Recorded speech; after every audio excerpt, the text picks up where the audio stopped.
Mula sa kabisera ng Inglaterra, sa puso ng Britanya, London, UK. London, UK.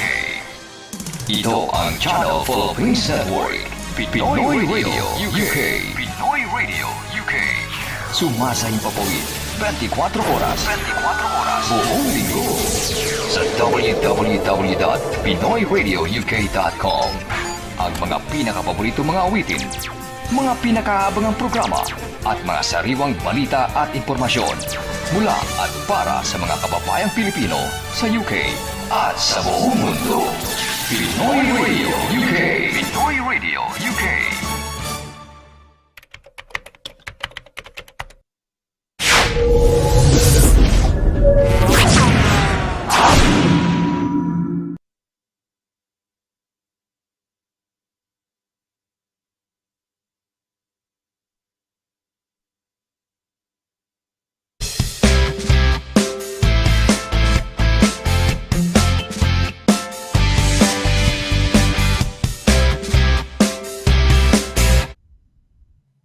Pag naririnig ko yung song na yan, parang napapasayaw ako lagi. Anyway, magandang gabi ho. Good evening sa inyong lahat. Welcome mo sa ating program. Ako po si SONNY LARAGAN. Ito po ang ating Happy Thursday na program, ang Immigration Corner. So, good evening ho. Good evening. Malapit na ho ang Pasko. Ilang araw na lang, no? Ano ba ngayon? Date na ngayon? 14 ba? 14. So, 11 days na lang ho. Pasko na ho, no? 11 days na lang. 10 days bale dahil on the eve, mas parang yung iba mas excited na sineselebrate yung yung on the eve. Kaya't malapit na ho. It's just around the corner. And teka muna, 10 days, ilang linggo na lang, bagong taon na naman ho, no? Ano na naman kaya ang 2024. So ayan ho, very exciting ho yan, di ba? Okay, well, hindi na ako masyadong magpapakahaba. Excited na ho ako, na-miss ko ho to, hindi ko nakakasama dahil last week ho naipit tayo sa traffic, no, dyan sa may Sittingbourne. Grabe ho yung sa M2 may ginagawa dyan eh. So naipit ho tayo, napakarami ho ng lorries. Na-miss natin, sayang. But I'm sure, kayang-kaya ho ng ating pinakamamahal na abogada ay yung ating Immigration Corner dahil siya ho ang essence ng ating programa. So, anyway, hindi ko na ho patatagalin ho, no? Basta binabati ko ho yung ating mga kababayan sa apat ng sulok ho ng United Kingdom ng isang magandang gabi ho. Happy Thursday at dagdag kaalaman day. So standby lang kayo, dyan lang ho kayo at may tatalakayin ho tayong very important, no? Napaka-importante ho, napakalaking pagbabago. Mukha yatang na pahapyaw, dadaanan ni attorney last week. Pero ngayon, talagang tututukan na yung tungkol dito sa spousal applications, no? So ayan. Okay, well, pabatiin na natin yung kauna-unahan ho ito. Kauna-unahan hong abogadang Pilipina dito ho sa United Kingdom. Ayan ho. So tayo very proud na kasama siya. At siya ho ang managing partner po ng Douglas Simon Solicitors. Mga kaibigan, no? Pakikilala natin yung pinakamamahal nating abogada, ang ating ka-Happy Thursday, walang iba kundi si Attorney LIRA Simon CABATBAT. Attorney, Happy Thursday. Sonny, Happy Thursday. I missed you last week, no? I really did. I missed you too. I missed you too. Yeah, I know. Okay naman, no? Ginaw, malamig. I'm sorry. Malamig. Si Sol has a bit of a parang fluish, may flu. Hopefully sana hindi tayo mahawa. Pero malamig na medyo, naglalamig na, no? Umiiksi na yung araw, di ba? So, yun na. Ang dilim na, no? Dumidilim na, madilim na. Maagang dumilim, matagal lumiwanag sa umaga. Ikaw, kumusta? I missed you. I missed you truly. I missed you, no? Last week, no? So, yes. So, kumusta? Ano mga activities mo? Mga play or any wala namang Formula 1 ngayon dahil winter time, di ba? Wala namang no Formula 1. But yeah, no, I've been so busy. In fact, no, just wow. I'll have a lot of hearings now, and also next week. So the court seem to have, they're obviously trying to deal with cases before 2024. So it's really busy nga ngayon. And then on top of that, as you know, no, you were saying last week, well, on the 3rd of December, no, the government announced these rather massive changes coming into effect in siguro mga April next year. So that's actually one of the I spoke about last week ang pinag-usapan namin yung the changes, no, generally the changes. There are 5 big changes taking effect likely in April 2024. But the most controversial, yun pag-usapan natin nga ngayon, which is to do with financial requirements for spouses nga. That's the one since the 3rd of December, and especially nga last week nung pinag-usapan nga natin, it's been every single day I have inquiries about this. People are understandably very concerned. Some are actually panicking. So I thought we'd speak about it in more detail nga ngayon. So yes, so it's been Yes. on the immigration front, really busy. Oh, at saka very controversial to, di ba? Dahil almost nag-double, parang almost double, more than double nung dating requirement na 18,600. Magkano na ba ngayon? Tinataas nila sa magkano ngayon, attorney? 38,700. So more than double. More than double, 38,000. Wow. Anyway, saka na ako magtatanong mo. Siguro mamaya pag diniscuss mo na yan, no? So, ayan. Sa busy. Yeah. Busy, no? Busy. Wala kayong plano. So I'm for looking... example, sorry, go ahead. Di ba, I remember No, you had no, dinner to get away. Was it the Shard ba? Saka nag-dinner?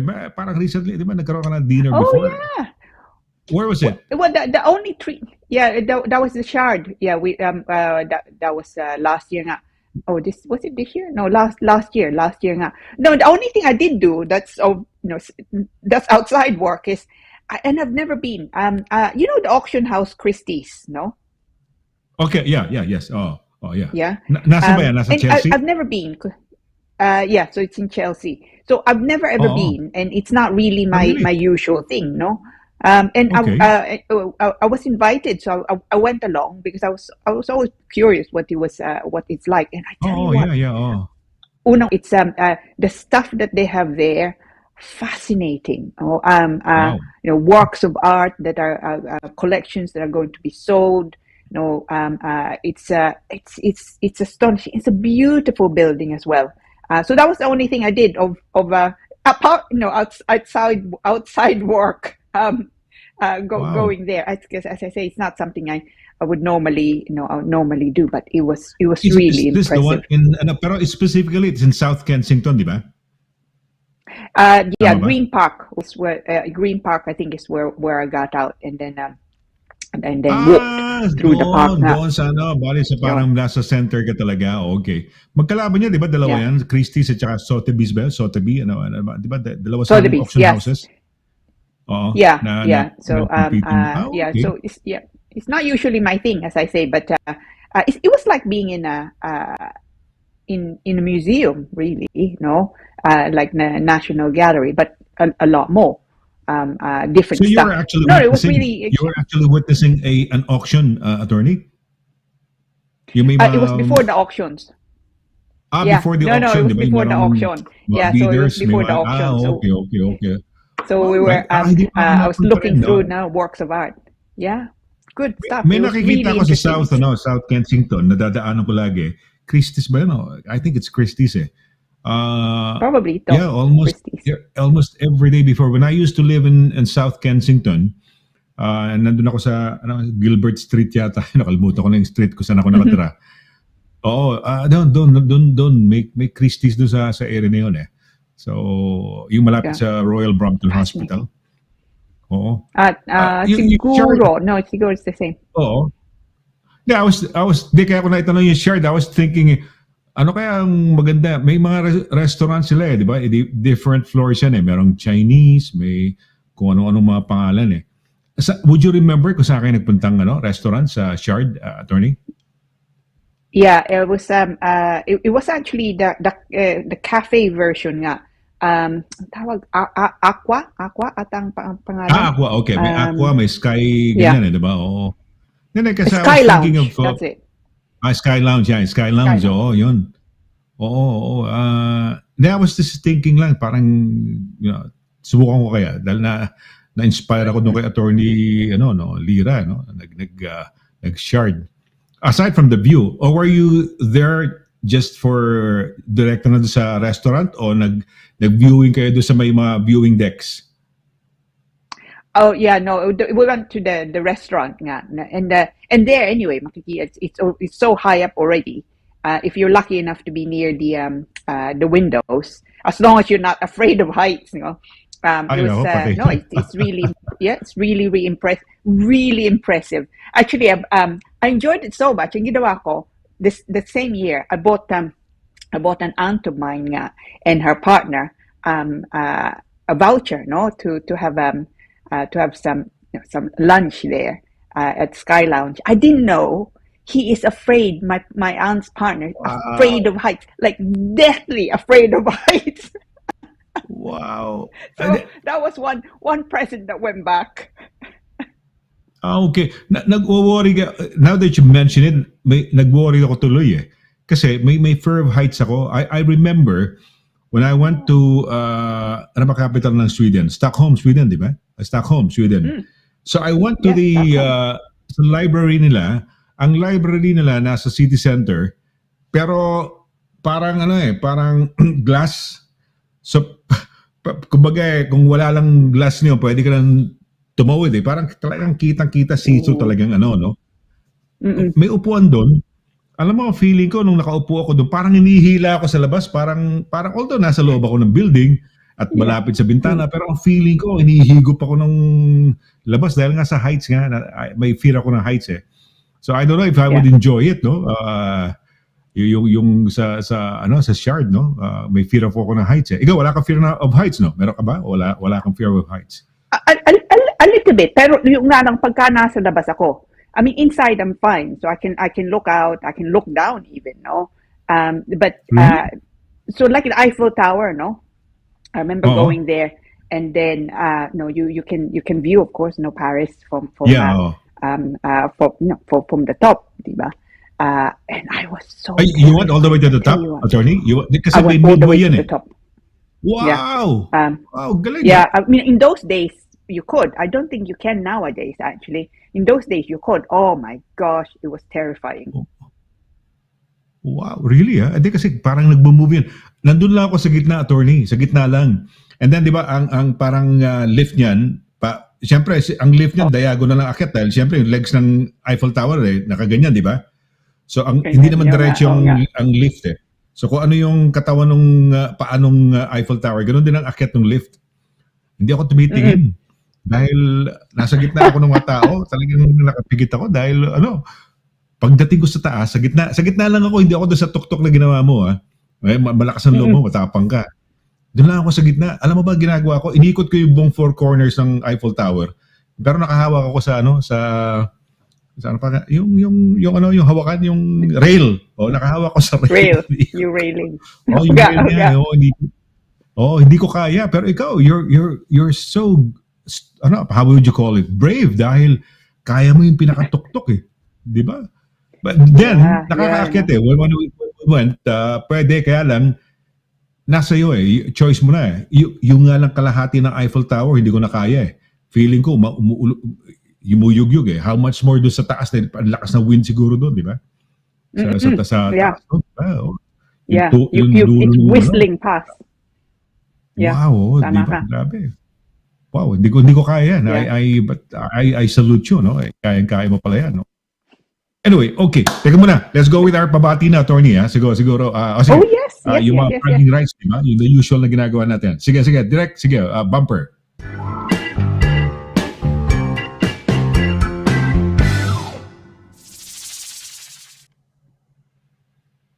Ayan. Okay, ito na yun. Very exciting. Sino kaya ang unang bumati sa atin? Attorney, sige, let's at the usual game. Yeah, I'll go with the ladies tonight. Miss Paner. Marian Galicia Miss Paner. Ano first name Paner? Ano first name first name Miss Paner? Marian Paner. Marian Galicia. Yun, Galicia.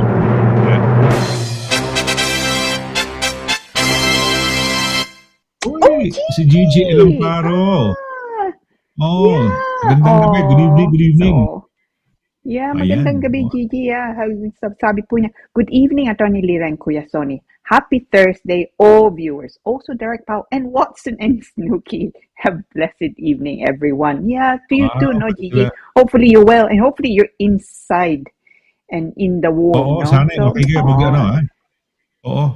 Nagkaroon ka naman ng job mo, attorney? Di ba? May mga flu jobs, may mga job na offer yata. May mga letters yata, messages yung mga GPs eh. Have you had yours already? Yeah, Tapos na? no, not yet. No, hindi pa. Look, it's been so busy, nakalimutan ko. But I'm definitely going to do it. Actually, I think you can have your flu jab at the pharmacy. So I'm going to see if I can just book at my local pharmacy nga. Because importante nga. No, I was actually saying last week or the week before, no. If you're entitled nga to flu jab, you should get it done. No? So yeah, I haven't done it. Ikaw, ginawa mo na? Nakakuha na? Hindi pa. I had mine nung kainitan ng pandemic, but I had my first flu job in 2004, 2005 yata, 2006. Hindi ko na inulit. Kasi after nung nagkaroon ako ng flu job, para akong tinangkaso, nilagnat. So parang nagulat ako, sabi ko, the following year, sabi ko hindi na muna ako magpo-flu job. So I only had once, and then I only had it again because of the kainitan na pandemic, di ba? Kasama may third job yata, may flu job. So I had two. Yun lang. Siguro from 2005, 6 up to 2000. Kailan ba yung last ng pandemic? 22, 23, 22, no? 21, 21, no? 21. 2021, yun, no? Doon ako nag-flu job, no? Yung so far. Ngayon, pero I think I'll have my flu job, no? Para at least protection din. Yeah. So, ayan. Yeah, no, you should get it done. We should all get it done. We should have, yes, we should. Yeah. Gigi, congratulations, first time mo, no? And thank you for greeting Watson. How is Watson, by the way, attorney? Oh, he's okay. Si Watson? Yeah, he's okay naman. Yeah, no, he's still okay siya. No, he's just always hungry as usual. Yeah, and Snooki, is he okay? Hungry din. Gabing-gabi, mga alauna ng madaling araw, kumakain sa bed. Kasi katabi namin sa bed eh. May bed yun. Nakasama sa amin sa bed. Kumakain gabi. Cute. Yung mga treats, yung mga binibili mo mga treats na kinakain niya, nguya. Pagugulat ka, in the middle of the night, may ngumunguya eh. Wala siyang oras. Siguro dalang araw, gabi. I don't know kasi si Watson ba, have you ever seen him ever since yung baby? Yung pag may pagkain sila, tapos meron silang movement ba yung parang they're trying to cover it up, parang yung pagkain nila? Did he ever do that? Si Snooki kasi maraming maliliit na pagkain yan. Pag binigyan mo ng pagkain, hindi niya makain, yung parang wala pa siya sa mood kainin, isa-isang tabi, parang ginaganon-ganon niya, may movement siya na parang tinatakpan ng buhangin or something. Parang parang instinctive yata sa mga aso yun eh. Na parang they're trying to cover yung kanilang pagkain, tinatago nila. Kaya pagkain niya, kung saan-saan singit makikita mo sa mga upuan. So, yeah, okay. So, thank you, Thank you sa pagbati. Ano pangalan to? Si Gigi, no? Ayan. Gigi. So tama ka. Hi, Gigi. Tama ka on the with respect to a woman, babae, sabi mo, di ba? Yun na nga. Si Gigi nga. Okay, sige. Sino pangalawa? Okay. Let me stick with Miss Paner because I always do this, no? I say Miss Paner tapos, yeah. So Miss Paner. Marian galing si Paner.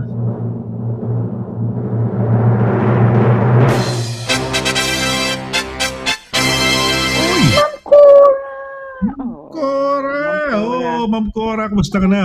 Naku, naalala ko yung mga sandaling magkakasama kami ni Ma'am Cora sa Manila and nagkita-kita kami nila direct, no? Si Paula, no? Si Paula. Ayan, wow. Mabuhay ka, Ma'am Cora. Been, nice to hear from you, no? Ayan, pati si Watson, si Snooki, no? Masayang Pasko. Masayang Pasko rin sa'yo. Masayang Pasko malapit na. Yun nga, sabi niya. Ayan, sinugora kami. Ayan, ang mami ni Pao, ni Direk, yung aking son, yung aking panganay na lalaki, si Kokoy. Ayan, si Ma'am Cora, ayan. Sarap ng kinain namin. Wow, you would enjoy it. Sayang Hindi kung siya nandun ka. nagbabago, Ma'am Cora. Sino? Wow. Oh yeah, hindi nagbabago. She doesn't get old. Yeah. Ever, Yeah, di ba? wag mo sabihin, Pati kumare Sonny, niya. ano po? Pati kumare niya, si Emeline, si Lady Emeline. Di ba? Oh yeah, hindi sila tumatanda. Si Lady It's very Emeline, strange. umabot ng age na 90 o 100 years old. Kala mo, she a lot younger than her age. Ang itsura niya, talagang, kamukha ni Ma'am Cora. So, sabi nga na, birds of the same feather flock together. So, yung mga youngest looking na magagandang mga, alam mo na, yung ating mga kababayang, si Ma'am Cora at si Lady Emeline, talagang pagkababatas nilang tignan. Yeah, so, I don't know kung may sikreto o anong sikreto. Dapat matanong natin, ano ba sikreto for looking young? Diba? Di ba we were there nung birthday ni Lady Emeline, sa... Yun na nga. Nakalimutan ko na yung hotel na yun. Yeah, it was in Kensington somewhere, I think. Di ba? High Street, Kensington, malapit? Yep. Yata, yes, diba? yeah. No, she's stunning. She's stunning. No? Stunning. Very, very youngish looking, no? So, ayan. Okay, talaga. So, tama ka na naman, babae na naman uli, pero hindi si Marian Galicia Paner. Ano kaya nangyari kay Marian? Umuwi ba ng Pilipinas? O nandito sa UK? Hindi ko alam eh. So, Miss Paner, I'll choose you again, okay? Again, sige. Kung hindi ikaw, you owe me one. Sige. Let's see. Okay, sige nga, direct. Marian Galicia Paner.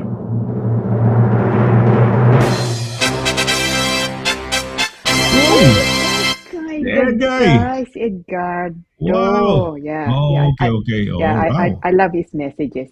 They're so interesting. So, cold and rainy Thursday to Mr. Sonny, Attorney Lira, and hardworking Derek Powell, and to the viewers. No, worked in Canary Wharf today. Okay. Both Jubilee Line and Northern Lines are busy. Looking forward to lots of learning again today. Thanks, Egay the guy is great. Sorry I had to go in today. Napakalamig. I miss you, I miss you. It's been a while, no? Hindi tayo nagkaka-jam, no? So mabuhay, ingat, and thank you for the for the message, no? Ayan. Ano yan? In addition to Eiffel Tower, I bought my mother, Nanay Zenny, inside the tower. Plus, there's a restaurant. Sa gitna ba? Sa gitna ba yung restaurant? That time. Wow. I don't know kung nandiyan pa nga, no? But yeah, I couldn't afford it actually. When I was there, it's so expensive, the restaurant, no? But I wish I'd gone, nandun ako. So next time, I'd love to go. Kung nandun pa. Nandun pa ba, Egay? Nandun pa? Sino 73? Oh, wow! Si Ma'am Cora, 73 na. Wow! Happy birthday! Teka muna, December 15. Yeah, absolutely. Wow, happy birthday. We should have a happy birthday song for you later on, no, Ma'am Cora? 73 na ako bukas. Direct, may makukuha ba may song na wala tayong hindi tayo tatamaan ng copyright? Kung may makukuha kang song na hindi tayo tatamaan ng copyright. Kasi minsan, dahil naidagdag lang isang musical track samantala naapektuhan yung buong program Di ba, attorney, may ganun talaga? May mga ganun copyright. Yes. Kaya ingat lang tayo. Sino to? Sige, mamaya natin. It's the same. Happy birthday, mamaya kakantahan. Yeah. Paalala mo, kakantahan natin ng happy birthday bago magtapos si Ma'am Cora, no? So, yan. Uy, bago to. Yeah, no, definitely. Bago ba to? Yeah, o dati na to? Annalyn. I think last week nag-message siya, no? Annalyn Pino Hermoso. Good morning po. Good morning. Pino yan. Pino Hermoso. Nasa Pilipinas ka ba? Yeah, nasa Pilipinas ka ba? That's why. Umaga sa Pilipinas ngayon, no? Good morning. Good morning po. Mabuhay na sa Pilipinas most likely to. Ata. Kasi gabi na rito. Kung alas 8, di bale 8 oras, alas 4 ng madaling araw sa Pilipinas. Yan. Yeah, so okay. Baka nagme-message siya. Miss Whiting, Lynn Whiting. Hi, Attorney Lira. How are you? I'm fine, Miss Mrs. Kamusta ka? And kamusta si Mister? Hopefully you're well, no? Lovely couple, Mr. and Mrs. No? Whiting Whiting ba yung ano, yung have you ever seen the movie yung Romeo and Juliet, attorney? Ang Oh, there've artista been si quite a ano, few, no? cast Which yun one? si sino yung babae na yun? Si Olivia Hussey. Tapos ang Oh, okay. kapartner niya lalaki si Leonard Whiting yata, kung hindi ako nagkakamali. Ah, talaga? Yeah, Oh, okay. So kung Lynn, Maybe they're related ka ba related, doon no? sa movie ng ano, yung si Leonard Whiting. Ayun. Romeo and Juliet, no? Maybe. By Franco Zeffirelli, the Italian director, no? Who directed the, Oh, the yung movie original. Romeo and Yeah. Juliet. Ano yan? Mamot Pamorgood. Oh, Mamot pa mo. bago, ano, okay Yeah, na. Good evening. mamot. Yun. Yeah, mamot pa. More good. Good More evening. good, Good oh. evening din. Baka pangalan Hopefully niya, you well, Mamot no? Pamor. Tapos, good evening po, sabi niya. Yun. Yeah, good evening okay. po sa iyo. Good evening. Oy, sino to? Look, tingnan mo. Andres Wendell, notario. Wendell, Bersabal. Hi, notario. sir and ma'am. Yeah. Yeah, mabuhay. Magandang gabi. Magandang gabi. Magandang gabi din sa iyo. Magandang gabi. Hopefully you well, gabi, no?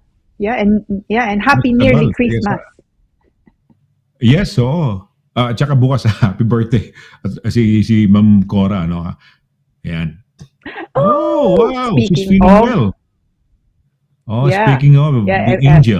Yeah, Miss Rafael. Yeah, she's feeling good. All caps. Good evening, She's sabi feeling ko good, niya. all Good evening, caps. Sonny and Attorney Lira, Direct Pow, and everyone. Happy cold night.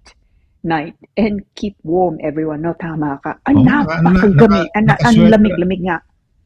Nakaano ako ngayon eh. Talagang panlamig. Di ba? Yeah. Nakapanlamig. Yeah. I like your sweater, actually. Yeah. Oo, yeah, oo. Teka, ano, may sasabihin ko, nakalimutan ko. But, sige, May Tigbaw Vargas. Ayan, si May Tigbaw Vargas. Yeah. Hi, May. Yeah, good evening, sabi ko niya. And happy Thursday for watching from Exeter, Devon. I mean, Devon must be beautiful, actually, with snow, no? I don't know if we're going to get snow this year. Napakalamig nga ngayon. Maybe we would, no?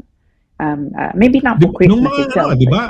Attorney, nung mga nag-snow nung kailan, recently, di ba? A week ago, 2 weeks ago, di ba? Nag-snow sa, dito sa UK? Di ba? May mga snow nung different parts of the Yeah, so it's Scotland really, but dito, well, in London, at least by the time I saw a little. I'm sure I saw a little bit of snow. Tapos, I looked up. By the time I looked down, wala na. So it would be nice if we can get some. Pagbagsak niya, tunaw na. Then, nga, from outside, nabiview ko rito eh. Talagang snow talaga. Yeah. Nakita mo talaga. Beautiful. Kaya lang, wala. Hindi nagtatagal eh. Hindi yung nagbubuo na marami, di ba? And it's been a long time, no? It's been a long time na nakakita ako na snow. Tagal na eh. Dati, anong year ba yun na kapal-kapal na snow, no? Sa atin? Sa Kingston, sa, ano pa pangalan yan? Yung, Richmond Park? Park na malaki na.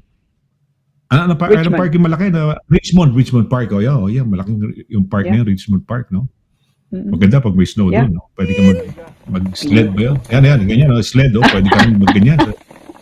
Oo. Galing naman yung direct, nakakuha naman yung ganyan sa Richmond Park. Yan, oo. Totoo yan. Pwede yan. Okay, sige, mga pagbati pa.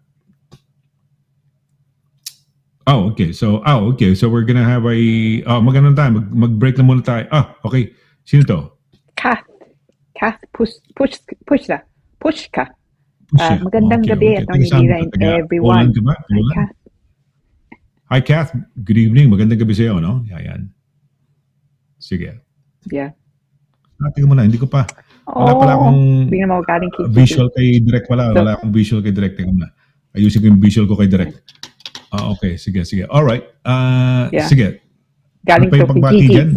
So, binabati niya si Ma'am Cora. Happy birthday po, Ate Cora Corsola. Ang bait naman. More birthdays to come. Gigi, mabuhay ka, no? Yeah. Oh yes, happy birthday. Lahat ng may birthday na kasamahan natin, we love you, no? So talagang happy birthday. Ayun. Siguro naman to, wala tong pangalan niyan. walang copyright. Alright. Baka there you go. Just for you. Happy birthday, That's happy for you, Ma'am birthday. Cora. Ma'am Cora, 73 years old. Wow. Young. Imagine mo yan. 73 years Oh, very young, young. young, Yeah. oh, young. Oh. Hindi halata. Oh, look. Okay. Si Uy, si Irene. Irene. Kumusta ka, Irene? How are you? Missed you. Missed you, Yeah, missed you. yeah, absolutely. The other half to the brilliant Oh, partnership of Mr. and Mrs. Duay, Hello po, Attorney Lira, sabi niya, and Kuya Sonny, and to all the lovely viewers, happy to tune in again. Naging busy lang lang at madalas working on days na po. Oh, Irene, it says, wow, good. I can't, Okay, that's I nice tell na, you, no? it's yeah, I can imagine that, pareho kayong masipag na masipag. It's but you also Ang have to schedule kasi enjoy, na dati night, attorney. Night ang schedule ni Irene dati. So ngayon nagda-days na yata siya, daytime na. Which is good naman, no? Maski Good. paano, Yeah. ma-workout mo na yung mga plano natin sa yung plano sa, I mean yung diet niya, maayos niya, yung kanyang lahat maayos niya, no? So, malaking bagay yan. Oh, si Yeah. Egay the guy. Si Yes. Edgar, yeah. Oh, yeah, look, he's recommending, the restaurant. You should go, Tony Lira and Mr. Sony, next time. But I'm not sure if the restaurant inside the Eiffel Tower is still there. I don't actually know. Our hotel was the one who booked it. Reasonable naman in 2017. Yeah, no, it's I should have gone. I really should have gone. One of those things nga na you kind of regret not doing it at the time. Yeah, and that's certainly one of them. I wish I had just gone. Yeah. I have been to Paris area. Lagi ako nadadaan sa Eiffel Tower. Ilang beses na ako nagpupunta ng Paris kasi, attorney, malapit lang tayo. Magta-train ka lang, 2 hours lang eh.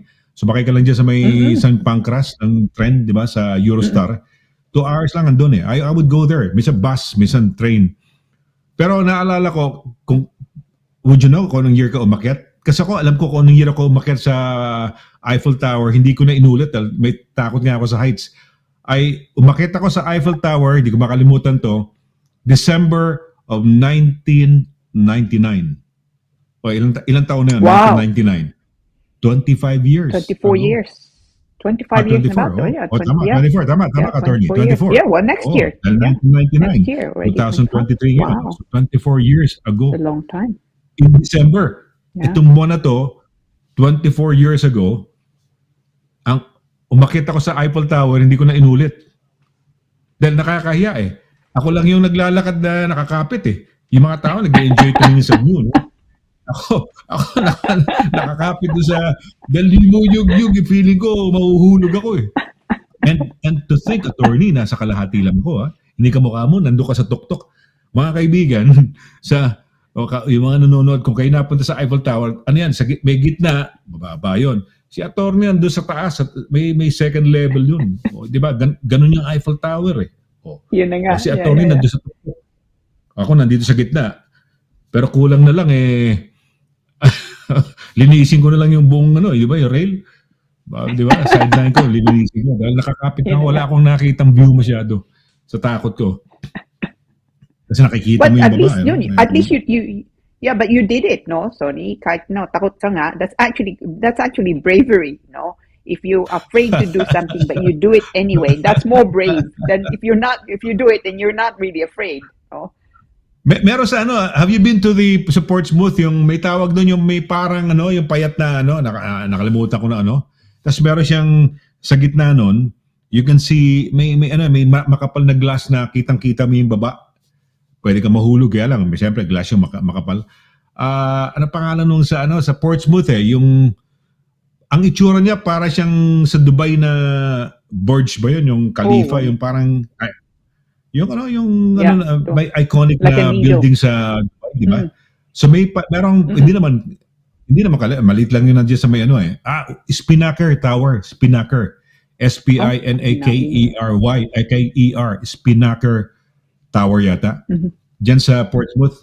Magbabayad ka, akit ka, Hindi ko rin kaya yun, mababa pa rin yun, attorney, How much more yung yung sa meron din sa yata. I don't know if you've heard dyan sa may Brighton. Meron din yata yung may ikot siya. May sa Brighton meron din mataas dyan eh. Kaya lang kayo kung kakayanin ko, no? So, but I salute you, attorney. Ayan. Direct, you've done well. Okay, sige. Let's have a short break na ngayon. At ito na ho, pagbalik ko natin yung tatalakayin ni attorney. Itong sabi mo nga, maraming nagtatanong, no? Dahil nga, ano na nga ba? Paano na nga ba? Anong gagawin itong spousal application changes? Dumoble, more than double from the requirement na 18,600. Ang sabi mo sa April pa magsisimula, no? Ang effectivity. At the moment. Final na ba yan? Attorney, final na ba yan? Final na? Yan ang bago yan? No, hindi pa. Hindi pa batas yan. Wala pa. Ayan, parang panakalang batas lang, parang gano'n. Okay, sige. Good. Alright, we're gonna have a short break at pagbalik ko natin, ito pag-uusapan natin ngayon dahil baka pagka naging batas na at talagang ano na to, yung kumbaga konkreto na to, ano ho ba mga epekto niyan sa mga application, mga spousal application. So we're gonna have a short break and be back with this topic tonight na tatalakayin ni attorney, no? Wag ko kayong maalis, saglit po lamang.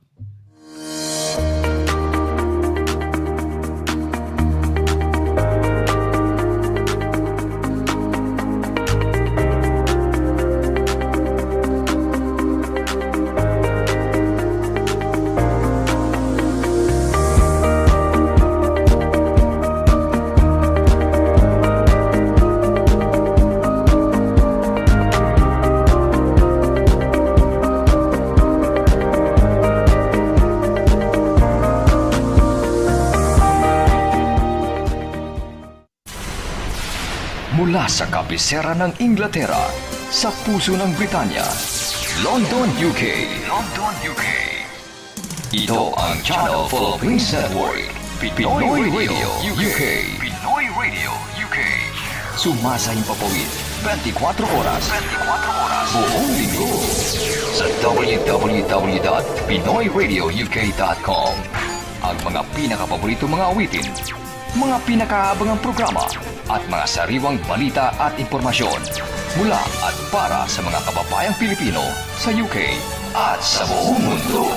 Pinoy Radio UK. Pinoy Radio UK.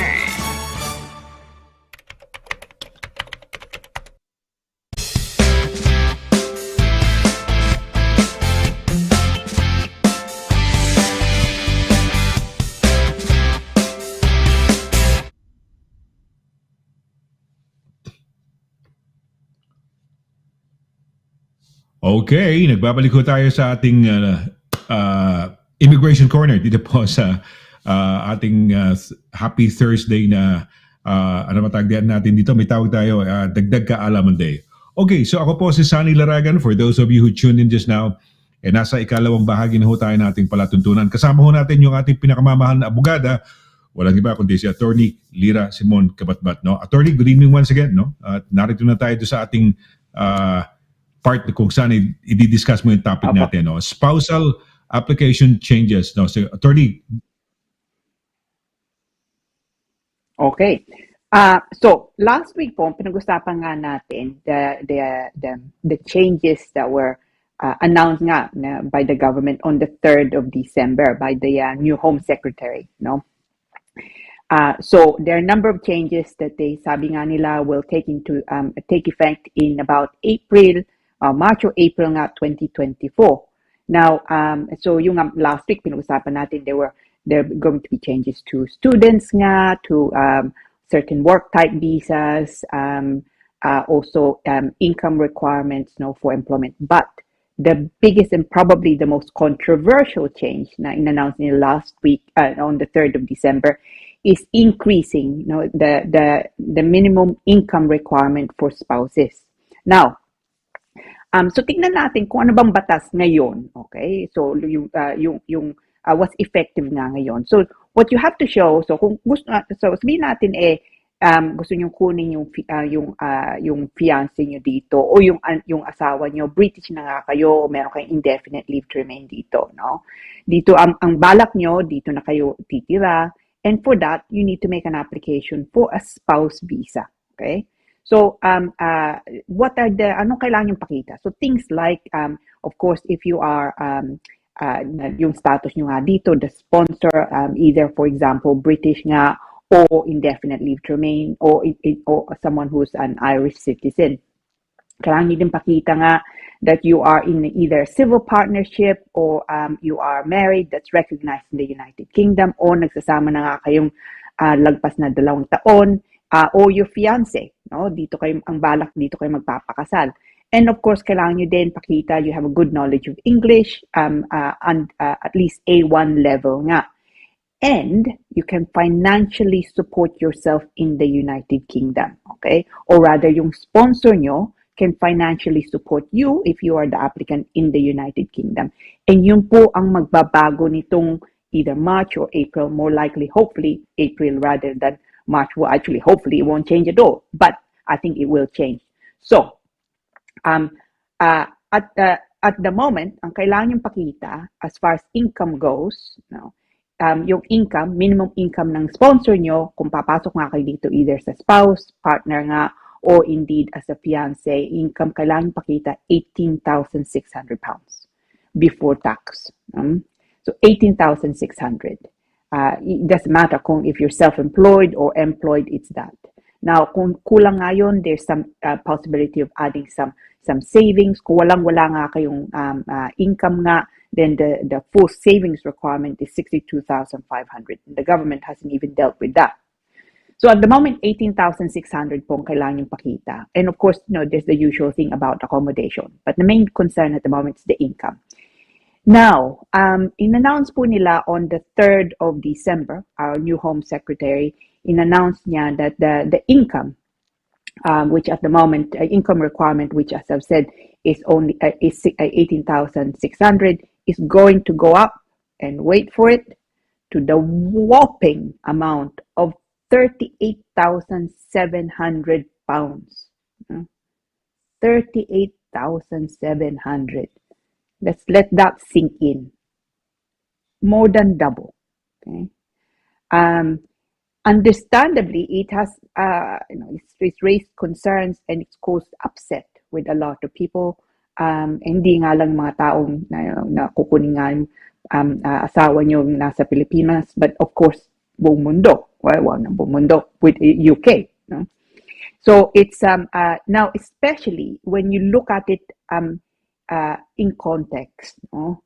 So according to the Office of National Statistics, they publish information about income, what they call the median gross annual income for full-time employees in the UK. Okay, so obviously hindi nga lang London, but everywhere. The median, so a kind of average nga, is for April 2023, okay, is 34,963 pounds. So even the average, even the median, is lower than the amount that the government wants to see the sponsors earning before being able to bring in their spouse or partner or fiancé into the United Kingdom. Okay? So it has caused all sorts of concerns. Now, if it goes ahead, there are a number of issues that need to be. I mean, I think between now and the time that it's actually implemented, there are a number of things that will hopefully be clarified. So una nga, what happens kung may mga bata? No? Because at the moment, kung may mga batang dadalhin nga dito, tataas. No? It goes up by 3,600 for the first child, and then goes up by 2,400 for any subsequent children. No? What happens if kung kulang nga income nyo? So at the moment, 18,600 nga, kung hindi nga sapat ang pera nyo, wala kayong income, it's then ang kailangan yung pakita 62,500 as your savings held for 6 months. So what's going to happen with that? No, I suspect that will also, potentially double. No? Because it doesn't make sense if that does not also increase. Now, also of concern is when you compare it, say, to people who are coming into the UK, who have who are, say, nurses nga, not carers, but nurses, health and care visa, apart from carers nga and senior carers, they're exempt from the proposed increase of 38,700. So a lot of people are saying, well, that's not really fair. So someone British who's doing so put it this way, kung British nga kayo, nurse kayo dito, dumating kayo dito on an employment basis, nakakuha kayo indefinite leave to remain, now you are British. Okay? And ang income yung kailangan pakita, 38,700. You will be in a better position if you don't have yet a British passport or indefinite leave to remain. If you entered the UK as a nurse, because you're not subject to the 38,700. Some visas nga are exempt.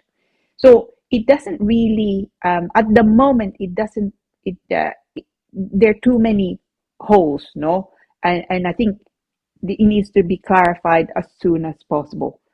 So yung sabi nga nila, nung in-introduce yun over 10 years ago, the 18,600, it's not gone up since. And I can see, that the cost of living has gone up, and everything else also that needs to be taken into account, contribution to the structure and all of that. But to increase it to more than double, and more than the median for full-time employees in the UK as at April 2023, according to the ONS, is astonishing. Now, hindi pa nga ito nangyayari. They simply announced it. It could be that they make additional changes. We don't know. I mean, the other thing that they need to also, and I'm sure they will probably announce also again soon, is what happens to the people who are already here. So kung pumasok kayo dito sa spouse, sabihin natin, nakakuha kayo ng visa sa spouse, ano na mangyayari ngayon? Do you need to show now 38,700 when you apply to extend? Or is it still 18,600? At the moment, the indications are there will be what's called a transitional provision. So ibig sabihin, hindi nga tatas para yung, kung nandito na kayo, they apply the old law, which presumably will be 18,600. But to be frank, even though they make that concession, sabihin nila, okay, hindi namin tataasan para kung nandito na nga kayo. I think that concession doesn't really help too many people. Dahil kung nandito na nga kayo, may nagtatrabaho nga kayo, most people are working nga. Tatrabaho kayong pareho nga dito, meron kayo o wala kayong anak nga dito. Ibig sabihin, kailangan pwedeng yung pakita the two incomes together. They calculate both income because you're allowed to be here. So the chances of you reaching 38,700 between two incomes gross is quite a bit higher. So I don't know whether the government has necessarily thought this through, but there are a number of concerns and quite reasonable concerns nga. Because of also what the people who are likely to be hit by this are those who are not who are in full-time employment but are not earning very much. So sabihin natin nandito kayo, carer kayo dito, pumasok kayo sa carer, o nagtatrabaho kayo ngayon as a carer, you're British, you have indefinite leave to remain. A lot of carers are getting paid at the moment £12, minimum wage, yeah. Sabihin natin £15, yeah. But even at £15, you still fall short, in fact, of 38,700. And also the demographics. So sa London, it could be that you get paid more. But if you go further out of London, it's very likely you get paid less. And of course, the younger people, now of course, but a lot of younger people who do not yet have the experience, they may well be getting paid okay money, because 30,000 is good money. But it could be that they do not reach 38,700. So there are a lot of things that raises quite a lot of concerns. I do hope that the Home Office, the government, the government looks at this again, because I think to more than double it from 18,600 to 38,700 per annum is harsh, and not and disqualifying people who are effectively earning actually quite good money. I mean, it disqualifies completely those who are not earning, who are on minimum income. But even those who are on average income, as I say, the ONS, their data say that as of April 2023, the median income is £34,963. Oh gosh, and my background, I just suddenly have lights. But anyway, so you're on. So it is a massive increase. Now, what do you do? What can you do? if you have the possibility of making an application now, do it now. No, talaga. Do it now. Do not wait until March, or indeed, do not wait until March. Certainly do not wait until April, because they will apply. So, ang sabi ng batas, they will apply the law as at the time of the decision. Okay? So, if there's a delay, nagpasok na nga kayo ngayon, there's a delay, but by the time they decide the application, nagbago ng batas, they will apply the new law, which is the higher income. So, kung ready na nga kayo, ang suggestion ko, do it now. Okay? It is because otherwise it's a massive thing. Now, there's something called exceptional circumstances. So, kung hindi nga sapat ang pera nyo, you could make representations to say that there are exceptional circumstances in your case. Now, my experience of exceptional circumstances is the threshold is very, very high. So by that, I mean, kailangan may sakit, o may mamamatay na, o may mga bata. So it's very difficult, in fact, to successfully argue exceptional circumstances. But if all else fails, no, you should do that. Also, because it's a financial requirement, they have the Home Office have the possibility to use their discretion in relation to finances. So kung meron kayong if you have a generous parent, no, who is going to provide you not just with accommodation but also income on a regular basis, no, then you could potentially argue that also. And if you have savings, as long as it's quite a lot of savings, then it could also be that helps. At the moment, hindi nga natin alam exactly how it's going to pan out. I'm hoping that they will at least change it so it's not as high as 38,700. I'm hoping. But tingnan nga natin. At the moment, they seem to be quite clear na itataas nila to 38,700 pounds. But let's see. I mean, certainly, I for one, will be making representations nga. So I'm hoping that it won't go up. But yeah, so there you go. It is from 18,600 to 38,700. Massive change. Yung nga. Okay, wow. Taas niyan, no? Kaya nga, tama yung sinabi mo, attorney, do it now, no? May window pa until, although, ano pa yan eh, do you remember when the itong immigration law nabago back in 2012, there were a lot of changes. Yung Yeah, bang nangyari, I think, na actual na nangyari, were there some parang hindi pareho ng mga a year or two before ng mga overtures? Kunyari na, babaguhin, ma-update. Kamukha nung, di ba, nung araw na ngayon, yung adult dependent o dependent, pwede nung araw, Yeah. di ba? A parent of over 65 yata, di ba? Binago yon. Tapos dati, ngayon, hindi na pwede yung mga visa ng mga, yung kasambahay, di ba? Hindi na po pwede. Yung limited lang ang time nila rito, di ba? Hindi ka mukha nung araw. Tama. So, nung bang panahon ng bago mag 2012, yung bang lahat ng nangyari in 2012, syempre may mga ina-announce na kung ano nagagawin, pagbabago. Were there the same, more or less? In light or in context with what is happening now, for example, sabihin na 38,700. Pero baka mamaya pagdating ng April of next year or pag na-finalize itataas lang natin sa 25. Itataas lang natin sa 28. Ganun ba back in 2012, bago mag 2012 yung mga, alam mo na, yung, di ba, may mga proposals na ganun. Kanyari, ito yung proposal. Tapos yung proposal ba, yun din ang nangyari na actual na naging immigration law back in 2012, yung mga changes? Yeah, actually, that's a good point, Sonny. No, I mean, is there likely to be some movement? No, subject, of course, pretty strong representations. In 2012, when they actually said 18,600, that is what they implemented. 18,600 did not go down. There were lots of representations nga. Asking for it to be staggered. So hindi not 18,600 immediately, but maybe starting with 15,000 and then it goes up. But no, they said 18,600 and it was indeed 18,600. That was over, about 2012 now, over 10 years ago. So I think, for what it's worth nga, no, I think ang mangyayari nga ngayon, they will probably actually introduce and stick or try and stick with 38,700. I suspect that the government will be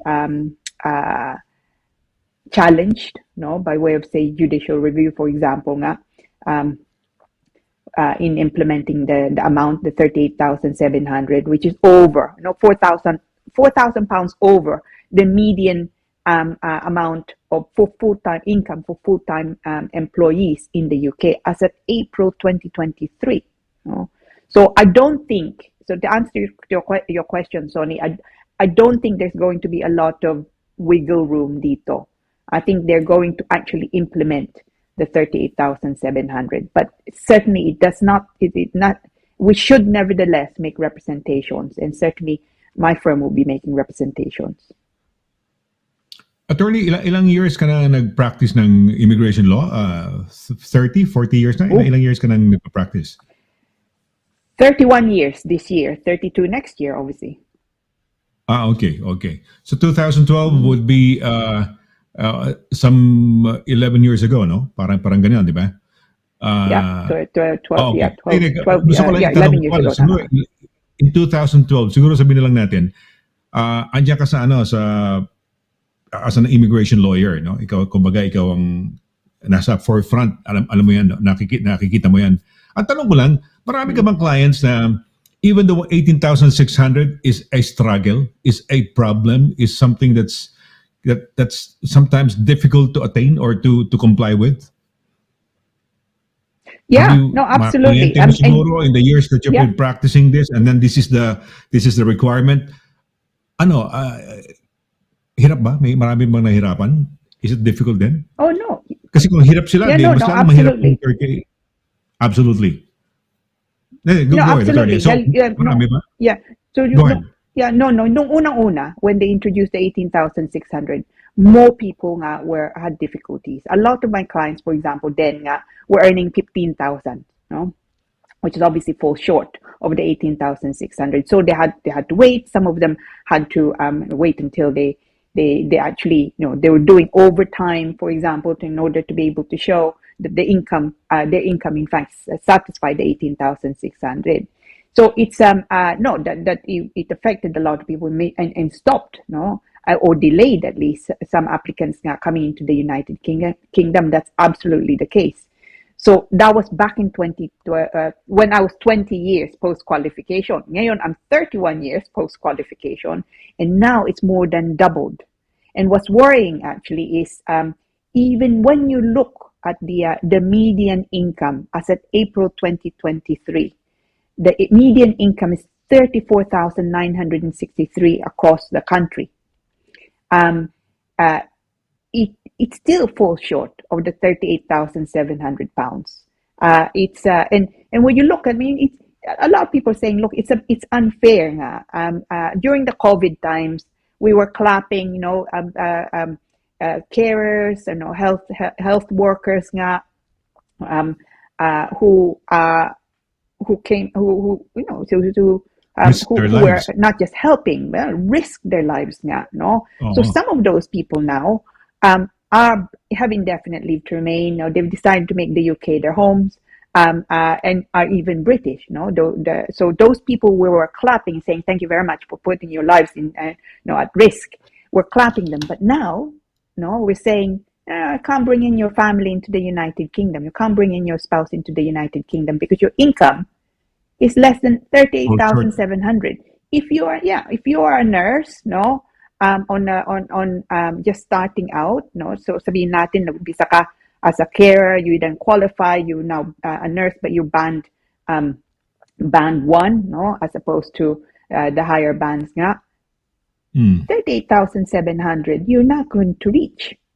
So it is I think they're going to feel a lot of pushback with this amount. I think if they went under 30,000, maybe 29,000, then there's likely to be less. because yes, it's not gone up in the 11, 12 years now that it's been in play. It's not gone up, and of course, yes, we do have the cost of living now. So I can see why it is that they're looking to increase it, but to more than double it, I think that's harsh. So, you're saying now, attorney, na the 18,600 was kind of an issue or difficult during the early years, mga siguro when in 2012, dahil some of the siguro wages, salaries or yung mga kababayan natin were falling short of the 18,600. So are you saying that currently, so let's put this new proposed parang requirement ngayon, no, na threshold na bago na 38,000. Let's put this aside. Let's say sa ngayon 18,600. Are you saying now that somehow it's not a difficult thing to achieve? Kasi you were saying kanina when I asked you, sabi mo it was a problem during the initial years because yung mga sweldo ng mga carers, yung mga siguro medyo mababa doon sa 18,600. So they were doing overtime, pero through the years ba, say 5 years down the road, okay na ba? Madali bang ma-comply? Or are you still having issues with that with your clients? Yung kunyari, kulang sila sa sweldo? Yeah. Absolutely, Sonny. No, it's still an issue. It's perhaps not as much of an issue as it was before, but I tell you where it's an issue. No, I have a lot of clients who are part-timers. No? So, for example, may akong kliyente, she fell pregnant. No, she got married in the Philippines. She fell pregnant nga. And then she came back to the United Kingdom, gave birth in the United Kingdom. Yung asawa niya naiwan nga sa atin. Now, so she was working part-time because she was looking after the baby at the same time. But she at least worked part-time nga. It was really difficult for her to reach, 18,600. It was monumentally difficult. And this is, she's a professional.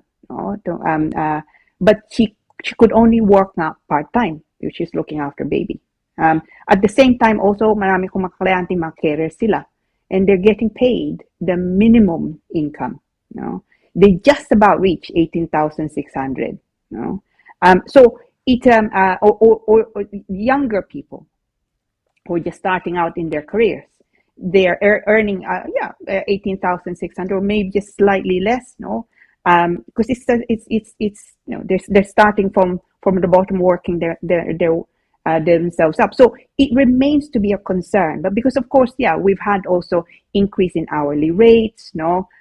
It's perhaps now, 10 years, 11 years later, not as bad as it was when it all started, when hourly rates were far lower. But it remains a problem for those who have to work part-time, mainly because now of children, or indeed even working full-time, but their hourly rate is quite low. But to try and reach 38,700, more than double the current income, I think is probably a step too far for a lot of people. Okay, curious lang ako, Torn, sa kunento mo, yung nagpa-part-time. You were not mentioning names naman, no? Pwede namang siguro tanungin lang kita, no? Did she ever pursue, sabi mo kasi monumental that she was doing part-time, and it would be monumental for her to be able to, monumental task or monumental effort to be able to have the 18,600. Did she ever work on it, or it was the thought of getting the spouse was given up? You thought na yun? No. Was it? Well, we got there in the end, but it took about 2 years. So she's worked. She's a nurse, and she didn't. The choice was either put the child in baby only, get somehow a nanny or some kind of nursery nga. But she didn't want to do that. She wanted to She wanted to be there for the child whilst the baby nga. So she could only work then part-time. So it took us nearly 2 years. And still she she was working. She was adding to her hours as much as she can. The poor woman barely So, slept really. So okay. no, we So, got there in the end, but just about. Just about. but when you say got there in the end, she had to really work additionally to be able to Yeah. hindi okay. So hindi yung I'll bring the child at home into the Philippines, alagaan niyo muna while I'm trying to work full time. Hindi ganon, no. Okay, well that's good. That's good. All right. Well, nakaka very interesting to ngayon, no? Tama ka, median 34K and then ang proposed na is 38,000 no, and more than double. Talagang nakaka-shock yan, no. Okay. Punta tayo sa mga questions. Ito yung spousal changes kailangan talagang as much kaya nga yung sinabi mo do it now, di ba? Tama. So do it now. Kung kailangan gawin na ngayon on or before the April, gawin niyo na dahil mahirap, no? 38,700, no? Laki-laking pera niyan. Laki-laking requirement. Sige, may questions ba tayo, Direk? So let's go with our first question. May tanong dito. Si Irene Duway. Si Irene, yeah. What's the reason? Yeah, what's the reason for this increase? Rationale behind that? Irene. I think. Tama, Irene. Tama. Very good. It's just, look, it's they say, no, ang gobyerno, sabi nila, look, when it was introduced over a decade ago, it's not been increased. It's now taking into account the higher cost of the infrastructure, schools, NHS in the UK, and general infrastructure. Also, cost of living. They say you need to be, in order to be able to support to support your family in the UK, your spouse in the UK, you need 38,700. That's at least the official line, Irene. I actually think there's probably something else, on top of that, but that's their official line. Okay, ayan. But, all right. You're right to ask. Ayan. Okay. Ito yung first may question pa tayo dito. Sige, direct pakilabas nga lang. Ayan. Okay. Galing po to kay Luke A. Hi, Attorney Lira and Sir Sonny. I saw an article that can't really see that the MP has stated about the incoming immigration rules. My wife gave birth 2 months ago, and she was supposed to process her fiancé visa next year. So the new immigration rules have got us worried. Oh, you and many others, no? Look, my question is, does this statement? Sorry, I can't read the statement. State that the rules, the new threshold of, I think that means that 38,700 may not apply to me. Or won't be as much as we have. I have a British baby, citizen baby. British citizen baby, yeah, and I'm also a British citizen. This government is keen to stress that the family immigration rules on exceptional circumstances would be, so for example, would be unjustifiably harsh consequences for the applicant or their partner or relevant child or other family member if the application is refused. Thank you in advance. Now, look, that's a good question actually, and it's on topic, of course, yung pinag-uusapan nga natin kanina. So when you say there, it raises a number of points. So is it likely, you made the point also, Sonny, is this likely to happen? Or is there potentially some movement so that it's not as much as 38,700? I think they will implement 38,700. I think they're going to get a lot of pushback, but I think they'll stick to 38,700. Now, as far as your, the fact that you have children now who are British, at the moment, there are no exemptions for that.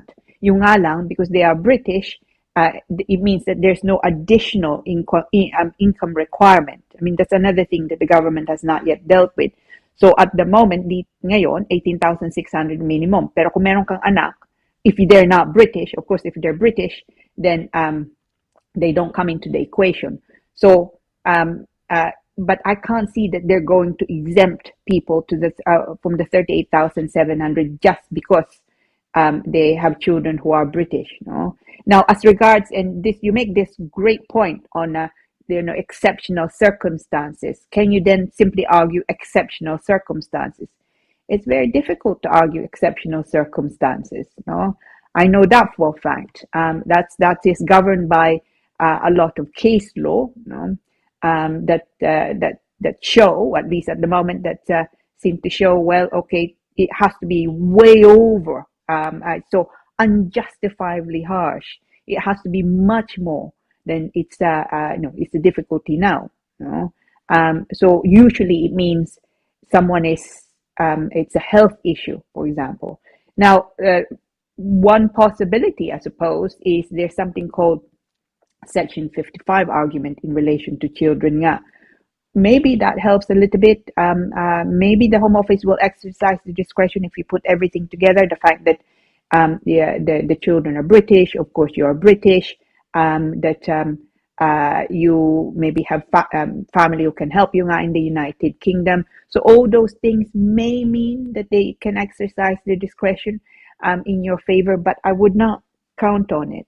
So, but tama ka, Luke. It's so in short, I don't think that you're going to be exempt from the 38,700, or rather your spouse. Hindi ko makuha, attorney, yung istorya, no? Meron siyang fiancé? Yun ba ang nanay nung anak niyang British? Ganun ba? Yeah. So I suspect ang nangyari nga nandito siya, nandun yung pamilya niya sa atin. So, yung fiancé niya nandoon, yung mga anak niya nandun din sa atin. It's actually quite a common scenario. Nandito siya, kumakain siya dito, umuwi siya sa atin, tapos nagpapadala nga siya ng pera. Yung nga lang ang balak nila finally to come into the United Kingdom. Yung mga bata kasama, of course they're British because they were born to a British father, and that yung fiancé nga niya, no, pupunta nga dito. So at the moment, so they're worried, and they have every right, they have every cause to be worried that the income may be 38,700. So ang income ni Luke is less than 38,700. That is a problem. So so his point is, would he be exempt, or would his wife be exempt? Would his fiance be exempt because of the fact that there are two children who are actually British? It's highly unlikely, I would say. Okay, attorney, kunyari, ako British. Meron akong fiancé sa Pilipinas na anakan ko, o na meron kami anak. Dahil British ako, ando ng kid sa Pilipinas, can we go to the British Embassy and I apply for passports to my kids as British? Ganun ba? Pwede ba yan? Yeah. Sa Pilipinas? Yeah. So, pwede. So, British. Yeah. Okay. Yeah. So you don't actually necessarily need to go to the embassy. So it's an application you can make online.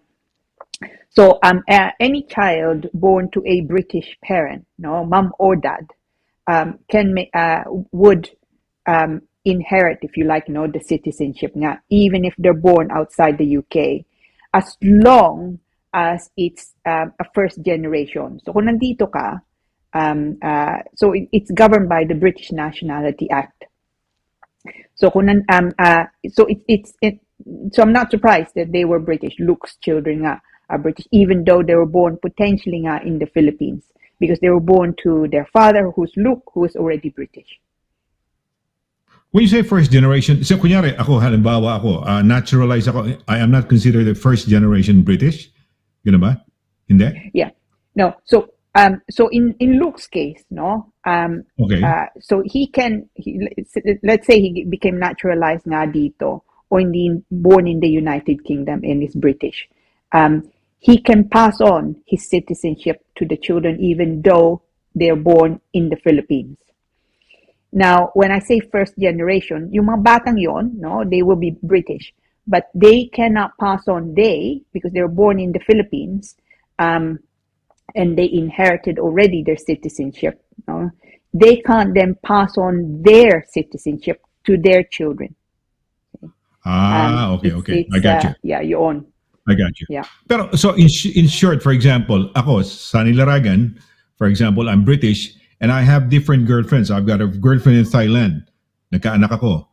Yung anak ko kay Thailand girl, can that child be a British citizen? Absolutely. You don't have to be married. Okay. So I have a girlfriend in the Philippines. Na may anak kami. Mag-a-apply ng British. Ganun pala po pwede. As long pag British citizen ka and you have a child, maski hindi kayo kasal, pwede mong i-apply ng British citizenship? Yes. Wow. Okay. That's you're born, at least something, dagdag kaalaman for today. Ibig sabihin, yun nga, tama yun. So, na-explain mo na yung first generation, they got their citizenship, okay, but they were born outside. Yung father nila, British citizen. Kaya lang, these children cannot pass it on to their children. Next, di ba? Correct. Yun, okay. Yun. Pero, Yun.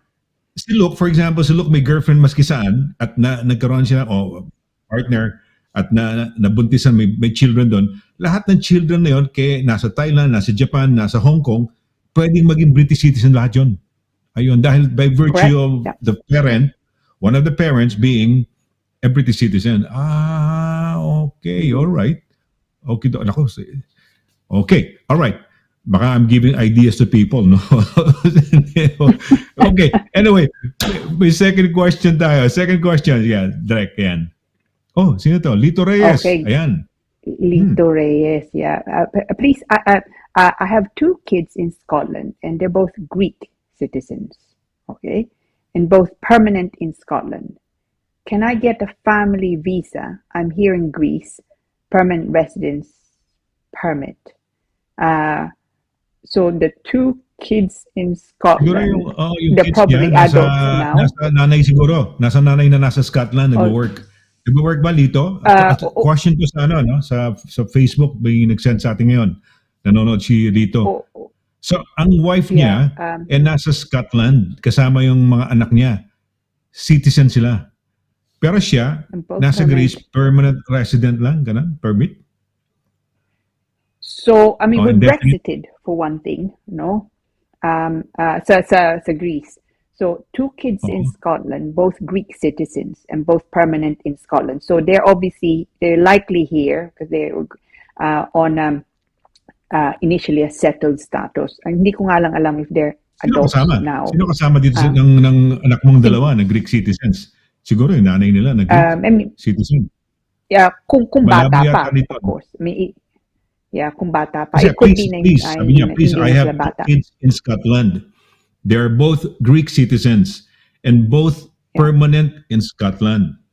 Can I get a family visa? I'm here in Greece. Permanent visa, residence permit.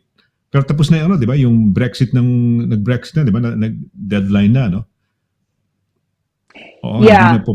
We Brexited, no, Lito. So for most applications, not necessarily all, but for most applications, it's now the immigration rules that apply. No? So it would be things like access to children. So there may be other options for available to you, Lito, but it could be that because we Brexited na nga ngayon, you may find that the options are under the immigration rules rather than the provisions that were incorporated under the immigration rules. Pero teka muna, pero hindi ko makita kung siya ba'y spouse, yung babae ba, ganyan, may anak niya ba yun do sa girl na nandito ngayon sa Scotland? And if ever, kunyari halimbawa, pwede pa application, pwede ba si Lito? Kunyari nung panahon na yun, during that time na open pa, na hindi pa finalized, diba? We were talking about, may deadline, ganito, December 31st, we've been doing it on the program noon.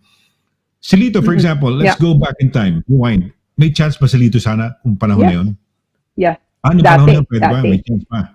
Yeah. Dati, when was yung dati? When was yung dati? December, before December 2021 ba? 2022? No, I think, was it 2021? I don't know, I can't, was it even 2020? 2020 ata, no? When the final transitional provisions ended. Final transition. I think it may have been 2020 na, no? 2020 December. I think so, actually. Yeah. My wife died already. Oh, I'm sorry. Yeah. Are the children? Malalaki They na. both work. Oh, so they're both working. Okay. So they're Nakapasok adults. dito sila. Yeah, Nakapasok they're sila adults dito. na nga. Yeah, Yeah. So I think Hindi there's na pwede. Okay. so yeah. So you will probably find that you would need to rely on the usual immigration rules, Lito. And that will be, in your case, it would be an adult dependent route. Adult No? dependent route. Which is kind of difficult. Yeah. Next to impossible. Parang ganun. Napakahirap niya, di ba? It's very hard Napakahirap. nga. Yeah. Yun na nga. Ano yan So it's called the diba? adult dependent route. EEA family visa, may tawag yan dati, di ba? Parang Family permit. Nag-freeze yata ako. Nag-freeze ba ako, attorney? Yeah. Nag-freeze yata ako. Nakikita ko, naka-freeze ako eh. Oo nga. Narinig kita. Narinig ka naka-freeze, no? namin. But yeah, you're froze. Oh, okay. There Ayun, you are. You're back. Bumalik na. Yeah. Okay. All right. Yeah, so Lito, Sige. I think you Okay. you may be stuck. Direct, meron ba tayong, asan ba yung yung video, asan ba yung video ni Direct? Wala. Okay. Meron pa ba tayong question? May question pa ba tayo dyan? Direct? Ayan. Ito, Sino to?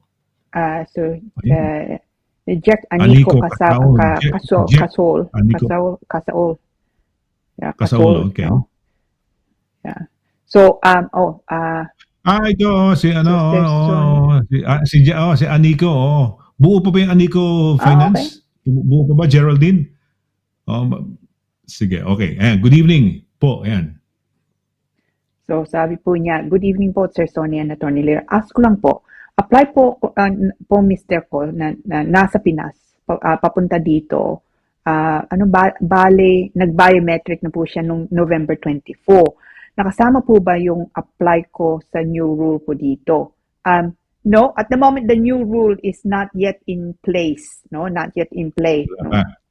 So, nagpasok na siya ng application, nag-biometric na nga siya. Chances are the decision will be made before the new rules come into play. So, if he's already done also his biometric, I'm assuming that it will be sorted within the next couple of months or so. So, well before April 2024, which is when they say it will be introduced. So, hindi siya apektado. It is not your concern na dahil nakalusot ka na. In fact, sinasabi nga ni attorney ngayon dahil nga sa bagong bagay na ito na pumasok, no? December 3, sabi mo nga, ang suggestion is do it now, no? Wag para nang sakali hindi abutan ng bagong requirement kasi more than double nung current na threshold na requirement, no? So congratulations Geraldine kung tipong hindi apektado, good, no? Hindi ka na, which is good. Thank you naman for asking for clarifying. Tama naman 'yan. Mabuti naman 'yun, no? Mabuti. Okay, well, Direct, wala akong monitor sa'yo. Hindi kita no? Kung nasaan ka, kung anong mga advisor. Ayan, okay. Okay, so galing po to kay Pearl. Pearl and hi Attorney Lira and Sir Sonny. May question lang po ako. Yung route ko po for ILR is Tier 2. Then civil partnership po kami ng partner ko who is British. Hindi po ko kaka 1 year sa ILR, but I can apply na po ba for citizenship. We've been dating for 5 years and we've also have a house together. 50-50 split on payment and ownership po as proof that we've been living together. Thank you po and God bless. Now, so indefinite Pearl, no? Indefinite Pearl, and that was pursuant to this the Tier 2 route. Ngayon na it's called skilled worker route. And she's married to someone British. Now, if you're married to someone British and you've been living in the United Kingdom for continuously for 5 years, the last 12 months, no, is indefinite leave to remain. In fact, in this case, it's only 3 years because you're married to a British citizen. So if you have been you can make an application, no? Siguro now, Pearl. And on top of that, you don't need to wait that British nga yung asawa mo, the usual 12 months after getting indefinite leave to remain. So if you've been here you say there you've been dating for 5 years, so obviously you've been here at least the 5 years nga. You married to a British citizen, you can make an application now, in fact, for naturalization. That's the first stage before getting British citizenship. Naturalization muna, and then pagka nakuha mo na yon, then you then become British citizen, but then the passport is a separate process. Ayan, yun ang advantage pagka spouse no, ng isang British citizen. No? The following day, pwede ka na mag-apply. Unlike sa, kunyari, after 5 years nakuha mo yung permanent residency mo, then you have to wait for another year, no? For the naturalization. Usually, tama. So, ayan, usually. Tama ka, Sonny. Okay, well, dami nating natutunan ngayon. So, ayan, no? Maraming mga bagay-bagay. Kaya, masarap yung andito ho kayo, no? Sabi nga nung teacher namin, maski sa Notre, tsaka sa university, umattend ka lang ng klase, maski paano may matututunan ka. Diba? Makinig ka lang, Yeah. Minsan, alam mo ba ang mga estudyante, umattend lang daw ng klase, papasa nila. Kasi maski paano, dahil nag-exert ka ng effort, umattend ng klase mo, maski naman siguro, maski paano, nakaupo ka na, may makukuha kang maski paanong lesson o maintindihan. No? So, yeah, thank you. No? Thank you very much for all the mga questions ninyo. At si Lito, no? Lito, sayang, late na, no? Pero malalaki na pala yung anak niya, no? Malalaki na, nasa Scotland, no? Residente sa Scotland. Siguro. Oo, yan. Tapos yung kay Luke, no? Yung ganong kwento pala. Pwede pala yun. Ayun, yung first generation, naintindihan ko na ngayon, no? Parang, naipasa sa anak, pero yung anak na hindi na niya pwedeng ipasa, no? So, ganun. Yun na nga. So, marami ho tayong natutunan for tonight, no? Sino to? Oy, mga pagbati yan. Oy, Virginia, Lona, Virginia. Si Virginia. Oo, nasa yeah, Sweden, good evening, no? sabi po niya. Yun na nga. nagyayaya Happy holiday tayo. seasons. Yeah, greetings from Sweden. Good luck and God bless. Kung niyayaya tayo sa Sweden mag-coffee o dito ka pupunta tapos magko-coffee tayo rito, no? Oo, di ba? Si Edgar, magandang gabi po sa inyong lahat. Edgar, mabuhay Hi, ka. Edgar. The other lovely Edgar, half mabuhay, of the mabuhay. Duwais. Oo, para kompleto yung mag-asawa tonight, kompleto. Andyan. Yun na nga. I feel mabuhay, honored. Mabuhay, Edgar, ha? Miss you guys, ha? Miss you and si Irene, ha? So, Irene, yung mga diets natin, pwede na ngayon, ha? Hoy, si Anna Lou. Yan. Anna Lou ang requesto. Oo. Amazing Thursday, sabi po niya. Amazing Thursday evening, Attorney Lira, Kuya Sonny, Direct Pao, and to all viewers, keep warm and keep safe, everyone. God bless us. God bless Anna Lou. Hopefully, ikaw nga din, that you're keeping warm. Oo, keeping sure, warm. Mayaman sipag siguro niya. to, no? Marami itong mga negosyo, Attorney. Marami mga binibenta yan, mga supplements, kung ano, mabuhay ka. Tapos may sexy yan, si Anna Lou, no? Ayan, no? Anna Lou, She mabuhay. is already sexy. Oo, yeah, di ba? Nagkakasama-sama tayo nun. Thank you. Uy, thank you daw, Attorney. Yeah, no. They are a lovely, lovely couple. Talaga, Si Irene, they're the kindest, no, most charming and really interesting couple, no. Galing kay Aniko. Yeah. Thank you, sabi po niya. Thank you po, Sir Sonny. Ano ba? Jack ba pangalan mo? Nickname mo? Jack Aniko, no? Maganda. Nakakatuwa ang kwento niyan. Hindi kasi yung kanyang boss, boss named the company after her. Oo. Really? Yeah, Wow. Oo. Yung boss niya, oo. So, ayan, si ano to? Mamot Pamor. Yeah, okay. Ano to? Okay. Sige, may tanong yata siya. So, may question. Good evening po, Sir and Attorney. Tanong ko lang po sana, I applied for naturalization. Successful naman, pero nakakabook akong pauwi ng Pinas sa 23rd. Then yung oath ko sa 29th. Yung lang ang available date. January 19 kasi. Yeah, 29. Yun lang naman ang available date. Sorry, sa January 19. Kasi yun lang available date, no? Okay pa rin bang makauwi ako sa Pinas gamit yung BRP ko at Philippine passport ko po? Yes, you can. So yes, you can. So until you've done your oath, you're not yet British. Once you've done your oath, you are then British, which means that you have the British citizenship. And I think the position is yung indefinite mo nga, di wala na, no? Because of course you're then a citizen. But until then, until you do your oath, you can still make use of your biometric, your residency, basically, your indefinite leave to remain. So pwede pa until you've done your oath. Bago na ba ang passport natin ngayon? Kulay blue na ba, attorney? Nakakita ka na ba ng bagong passport? Yeah. No, nakakita ako. Yeah, it's ano itsura? it's blue. Kasi I still have the anong color yung dati? You have the red. Yung red, andun pa red. Hanggang 2020, hindi ko alam kung 2027 o 2020, ano pa, matagal pa eh. So iba na itsura, maganda ba? Maganda ba yung bagong passport? Color-wise, I prefer red to blue. No, I think the blue is not. Really, so, teka, andito pa yata yung passport ko. Ano ba? Tingnan ko nga yung passport ko. Kulay pula yata passport ko eh. So, pula pa rin, ano? Pula pa rin eh. Oo, pula pa rin. Ayan. Yeah. Ayan. United Kingdom of the red and gold, I think, is quite it's a nice combination, the red and gold. Pero pag EU citizen ka, attorney, ganito ang kulay talaga ng mga passport ng di ba? Parang red lahat halos eh. No? Yan pa rin sa kanila. 2027 pa ako mag-expire. Oh, no? Good. Tagal-tagal pa. 1023 ngayon. Ilang years pa? 4, 5, 6, 4 na taon pa. Oo, grabe. Good. Oo. Kasi ilan ba yan? 10 years yata ang passport natin, di ba? 10 years?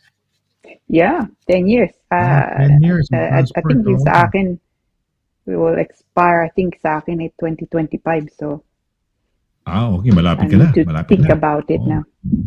Oo. Yeah. So, okay. Well, ayan. Nakakatuwa naman at may passport na palang bago, no? Tsaka, yan, kita mo, yung question ni Pamor, si Pamor, kita mo. Yung mga questions niyo, bukod sa inyo kayo nakikinabang, no, dagdag kaalaman din ng mga ibang tao na nanonood sa atin. Tama. And it might affect them, o kaya yung mga mahal nila sa buhay, at nakakatulong itong mga information, no? Teka muna. Ayan. Okay, kita mo? Galing kay Mamot pa. Yan na nga. Yeah, thank you. God bless. Very helpful po itong programa nyo. Salamat, no? It's always a pleasure, no? Thank you for tuning in, Mamot. Ayan, siya ba yung uuwi ng Pilipinas na para on the 23rd yata ba? Sa December, tapos babalik ng 19th for sa oath-taking niya, no? So, for the oath-taking. Well, congratulations, British citizen ka na. Hindi mo na kailangan ng visa pag pumunta ka sa Hindi pa. Kaya nga, pag naging British citizen na siya, pag may British passport na siya, wala na siyang problema. Di ba? Hindi ka mukha pagka meron na siya. Mga family eh. May family din kasi pagkapasok, di ba? Naghihiwalay sila. Di ba? Magkaiwalay. Yeah, but the British magkaiwalay nga. But the British citizenship comes about, British siya pagka nakuha niya, once she's done the oath-taking, not the passport. No? So that's why importante nga, don't do the oath-taking yet. And in your case, that's fine. Uwi ka, you can make use of your indefinite leave to remain nga, your settlement status. Pagka nakabalik ka na dito, you've done your oath-taking, British ka na. Ayun, Ayun, at saka maganda na. At may passport ka, kumbaga, number 3 o number 4 sa mundo na the best passport, ang British passport, di ba? Kasi marami kang bansang pwedeng puntahan. Ganon. At may advantage tayo sa US. Kunyari, yung mga British colonies, halimbawa ng Hong Kong at kung ano na pa mga British colonies pagka British passport, you stay there longer compared to a US citizen, no? Yun ang mga advantages mo. Tama. So, mas maganda. Okay, absolutely. I guess it's been a really, really wonderful program tonight. Talagang maraming silang natutunan. Ako rin, maraming natutunan. Dagdag kaalaman talaga ito, no? And sila din, mga kababayan natin, and they're thanking us, no? For being, itong programa is being helpful to a lot of people, no? Nang dahil sa, yun nga, pagpapaliwanag mo, if they have any questions, any issues, wag silang mahiyang magtanong, di ba? Be it trivial o kala nyo, mali o tama o very trivial hindi ho, okay lang ho yan. Dahil ang importante, may concern kayo, may tanong kayo. At the best person, hindi pwedeng kausapin yung tabi-tabi lang kung sino-sino lang. Ano ba palagay mo? Ano ganyan, no? Mas mabuti hong right from the, yung bibig ho ng isang eksperto, espesyalista sa larangan ho ng immigration, kamukha ni Attorney Lira Simon CABATBAT, no? So, Attorney, I guess it's time for us to say goodbye. Baka meron ka mga shout-outs pa rin and perhaps tell them how to get in touch with you if they have any additional questions. So, go right ahead, please, Attorney. Thank you po again for joining us. No, it's always my pleasure. Now, just to say, itong pinag-usapan namin last week, no, which is the general changes nga to immigration rules that are going to come into effect in April po nito, or probably March even, no, 2024. I'm prepared actually an article for it. So I'm going to upload that. I haven't uploaded it na, nakalimutan ko. Onto our website. Itong pinag-usapan natin ngayon, again, I'm going to prepare an article, especially in relation to spousal changes. And again, I'm going to upload this, to our website. So, but if you have any specific questions, ito pong contact details namin, contact details ko, best to email me. Email ko po ito, kabatbat, apelido ko, at Douglas2S, -simon.com. Telephone number po namin, 0203-375-0555. But it's really better to call, to make contact with me by email. Kung gusto niyo mag-email sa akin in Tagalog, hindi nga din problema. Pero lagay niyo please dun sa subject, Immigration Corner, because I just open my emails at whatever time of the day. So it could be na hindi ko matandaan yung email address nyo, in which case I'll never find it again. But if you head it, Immigration Corner, the subject, when I type in a search for Immigration Corner, your email will hopefully come up. So ito pong email. Now, if you're interested in, as I say, having a look at the articles that I will prepare in relation to the new changes that's coming into play, yung website po namin in the news section, website po namin www.douglas-simon.com. Yun ang website namin. Ito po, www.douglas-simon.com. Kung if you want to particularly have a look nga at the articles, if you click on the news section, which I think is 2 or 3 tabs down, nandoon, I will see about uploading it in the next few days. So feel free to have a look. Feel free to to also share it, and kung meron kayong questions, again, feel free to email me at kabatbat@douglas-simon.com. Thank you for watching. Thank you, Attorney. Yeah, thank you very much. Ito yung passport ko, kulay pula. Si May Tigbaw Vargas nag-message sa akin. Ito ang passport ngayon ng ito passport ng hubby niya. Oh, blue. Yeah. Yan ang kulay ng passport ngayon. Yeah. Oo, yan. Looks nice still. Thank you, May. Thanks for sharing. Ito, magkaiba. Kita mo pa, direko. O yan, isang blue, isang yan. Magkaiba. Ibang-iba. So, yeah. Well, the red thank you very one much. gets my vote. Ano yan? The red one gets my Attorney? vote. The red pula, one. yung pula, kanya mas magandang kulay. Pula. Pero US passport yata, blue din, di ba? US passport? I think so. Yeah. Oo, US passport yata, blue. Okay, well, I guess it's time for us to say goodbye. Nako, it's been a really, really wonderful night. Night of kaalaman, dagdag kaalaman, no? At talagang happy Thursday. Marami tayong natutunan. So, pagka ganyan, namimiss natin sa attorney. Namimiss ako ng attorney, namimiss ko si attorney pagka ganito nagkakaroon tayo ng program. Dahil it's really, really a happy, fun time to, no? It is a fun time and educational fun time para sa ating lahat. Kaya huwag ho kayong mawawala, no? Lagi kayong nandiyan and tell your friends about it na meron tayong programang ganito, no? Ito'y kumbaga dagdag kaalaman sa inyong lahat, no? So you can ask anything immigration dito sa ating programa. At kapag sasagutin ho ni attorney, dahil yun naman ang kanyang line of expertise. At yan ay makakatulong para nang sa ganun ay ma-enlighten kayo, no? Malaman ninyo kung ano yung talagang sagot doon sa mga tanong ninyo. Hindi yung tatanong mo lang sa kung sino-sino, no?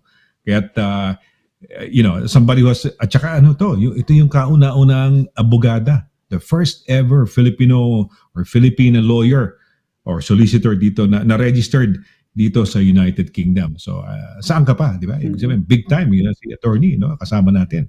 Siya yung, fur mommy ni Watson. No, samantalang ako fur daddy fur daddy ba tawag doon? Daddy ni Snooki. Ayan, yung aking little girl. Wala siya ngayon eh. Hindi na siya masyado nanggugulo. So, okay, I guess it's time for me to say goodbye. No? I guess time for us to say goodbye, attorney and me. So, sa ngalan ni attorney Lira Simon CABATBAT, sa ngalan ng ating director na si Paula Perez, ito po si Sonny LARAGAN nagsasabing thank you very much, no, sa inyong walang sawang pagsubaybay dito sa ating programang Immigration Corner. So we're gonna do it again next week for another edition of our Dagdag Kaalaman program. So till then, take care, God bless. Oy, teka muna, happy birthday nga pala kay nakalimutan ko pa Happy birthday! Tingnan mo kung may yun. Happy birthday to you. Happy birthday, happy birthday. Happy birthday, Ma'am Cora. Yan, no? Happy birthday. Tomorrow, birthday niya. Yes, happy birthday, December 15. Dahil 14 ngayon bukas ayan. Si Ma'am Cora pinanganak ng 10 days before Christmas. So pwede na yung kantang 10 days before Christmas. On the 10th day of Christmas. Mga ganyan. No? Ano ba song, no? 10 day of Christmas? O 12 days of Christmas. But anyway, happy birthday, Ma'am Cora. Good health, no? Long life. We wish you the best, no? And thank you for for being there, supportive, and being a part of our program and sharing the program. Malakas siya, nagsishare siya ng ating program, no? So, kumbaga, one of those very avid natin friends and viewers na who really, promotes the program to people. So, maraming salamat sa inyo, Ma'am Cora, no? And thank you for being a friend, no? And thank you for being our teacher, no? Being one of our teachers noon sa Notre Dame. She's a, faculty and sa grade school sa Notre Dame of Manila kung saan ako nag-graduate, no? So, maraming salamat, Ma'am Cora, and I love you, and hopefully, next time, tayong tatlo ni attorney, di ba? Tayong tatlo ni attorney, magkakasama sa Pilipinas, kita-kita tayo nila direct out. So, ayan. Grabe ang handa ni Mrs. Roque nung panahon na yan, di ba? Tama nga ba? Direct, nalilito ako. Paula Patricia Perez Roque. Roque Perez. Tana, Paula Perez. Paula Roque. Tana, Roque ang middle name mo, di ba? Roque, middle name, tama ba? Ayun. Kasi haba ng pangalan niya, Paula Patricia Roque Perez. Ayan. So, sa ngalan ni attorney, sa ngalan mo attorney, sa ngalan ni Direct Pao, ito po si Sonny LARAGAN nagsasabing thank you very much sa inyong panonood sa amin. Take care, God bless. Baka pwede ba tayong pre-Christmas program? So, we'll see you again next week. Take care and good night. Bye!